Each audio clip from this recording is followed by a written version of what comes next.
Hi everyone, Aidan here with eTrailer. Today we're taking a look at the Hollywood Racks Destination e-bike rack on the back of our 2023 Chevrolet Tahoe. The Hollywood Racks is a platform style bike rack that holds the bike in these trays and by our frame. We've got a clamp that will hold down around the frame, tighten using a hand knob, and it's fully lockable. So it does make frame contact, which means we do want to avoid carbon frame bikes. But this clamp does rotate 360 degrees, and it has the ability to pivot and slide and meet the frame where it is, so any sort of alternative frame should be just fine. This is an e-bike rack after all, and it does have a 70-pound weight capacity per bike, which is pretty impressive because that is a little bit heavier than the standard 60 pounds you might see elsewhere. You do have the ability to tilt away with this rack. You can have bikes loaded while you do that, and it does it in a pretty unique way. We've got a hand knob right down here at the bottom of the mast that you can loosen up, push out of the way, and from here, push by the mast the whole rack down almost a full 90 degrees. Now, this way of doing it is nice because it gives us tons of room to open up this very large back hatch, get stuff out of the back if we need to, sit down, change our shoes before or after a ride, whatever it is we need to do. But the other thing is it puts the actual weight distribution at a really unique place.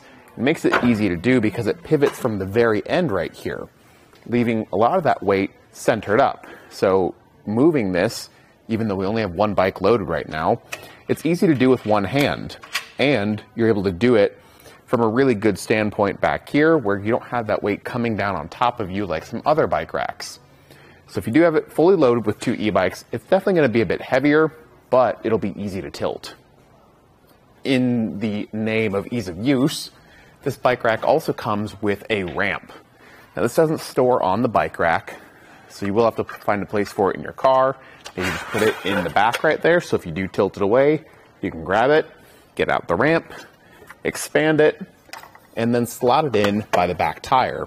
This is really helpful for the Tahoe because it's a taller vehicle, and lifting a 70-pound e-bike up to the tray here is going to be difficult. But with the ramp, it's not too bad. We'll unload the bike starting with our wheel straps at the bottom. We've got 3 in total. Just press the gray button on the side, pull out that ratcheting strap, and repeat. And for that frame clamp, again, just rotate that hand knob to loosen it up. Those jaws will open, you can pop it off, and then it's just a matter of wheeling it down the ramp. Now for us, we've obviously got a wall in our way today, and although the ramp is steep, it definitely would be helpful. From here, I can just lift it off the rest of the way and set this to the side, but it's just nice having that ramp included. It's a pretty wide ramp, so it's overall very stable, and you don't have to worry about it too much shifting on you like you might with other options. Say, for example, the Yakima on-ramp.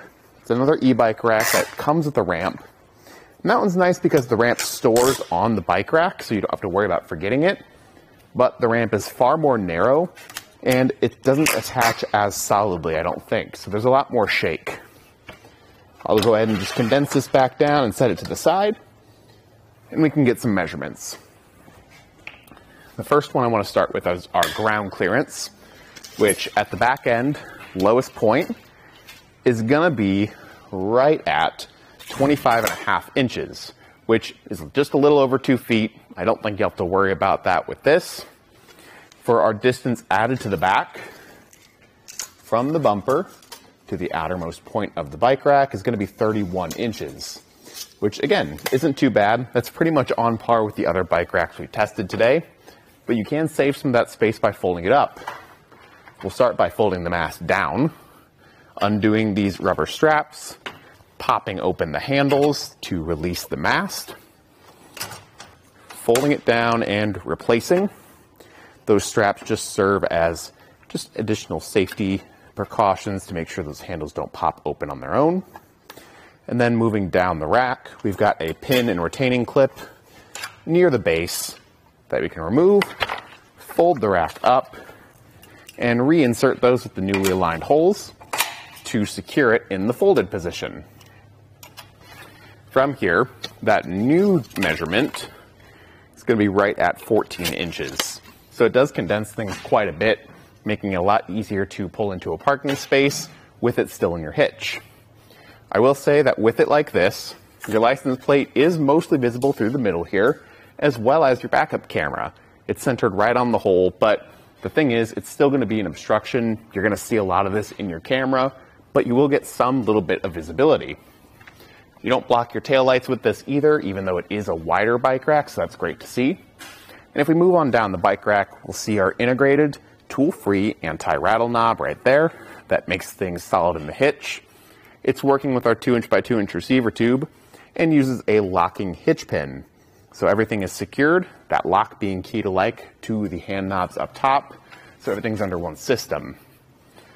And overall, if you're looking for an e-bike rack that's going to be easy to use and comes with a ramp, it doesn't get much better than this. There's plenty of bike racks out there that have options to add ramps on, but there's fewer that have ramps that come with them. Of those options, this one's definitely my favorite, and I think it's the best fit for the Tahoe just because you aren't sacrificing any vehicle functionality. It fits on there really well, the ramp is stable, and it has a high weight capacity. Thanks for watching.